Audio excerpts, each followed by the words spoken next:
মা কালীর এই রূপকে যদি উন্মুক্ত ভাবে তুলে না ধরতো তাহলে কি শিল্পীর শিল্প সত্তা চলে যেত? না না, বিষয়টা সেরকম না। বিষয়টা হচ্ছে আমাকে কিছু তো একটা এক্সট্রা এমন কিছু করতে হবে যাতে আমি ট্রেন্ডিং এ থাকতে পারি, আলোচনার শীর্ষে থাকতে পারি, তবেই না মানুষ আমাকে চিনবে জানবেন, তবেই না আমি গিয়ে ফেমাসটা হব।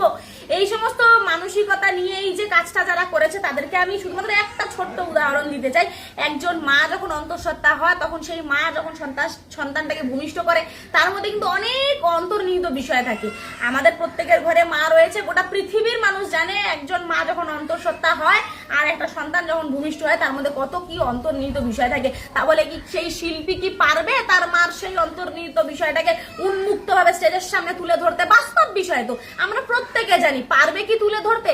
ঠিক বিষয়টা হচ্ছে ওখানে মা কালীর ওই রূপ আছে, আমরা প্রত্যেকে জানি। শিল্পীর শিল্প সত্তা তুলে ধরার অনেক ধরন রয়েছে, সে ওই রূপটাকেই তুলে ধরতে পারতো, কিন্তু তুলে ধরারও অনেক ধরন রয়েছে, কিন্তু সেটা না করে উন্মুক্ত ভাবে ট্রেন্ডিং এ থাকার জন্য, আলোচনার শীর্ষে থাকার জন্য, ফেমাস হওয়ার জন্য এই কাণ্ডটা করলো। তাকেই আমি বলতে চাই, তা আমাদের মায়েদের অন্তঃসত্ত্বা থেকে শুরু করে একটা শিশুকে ভূমিষ্ঠ করা পর্যন্ত যে সমস্ত অন্তর্নিহিত বিষয় থাকে, সেই শিল্পী কি তার মার বিষয়গুলোকে তুলে ধরতে পারবে? বাস্তব বিষয় গোটা পৃথিবীর মানুষ জানে, সে কখনো পারবে না। কাজেই আমরা একটা সমাজে বসবাস করি, এই যে কাণ্ডটা যে সমস্ত শিল্পী করেছে না, আমাদের সনাতন ধর্মের দিকে এমনি সবাই এরকম ভাবে আঙুল তুলে রাখে, একটা আঙুল যে কখন সুযোগ পাবে আর গলা ছেড়ে সনাতন ধর্মকে অপমান করবে আর ছোট করবে।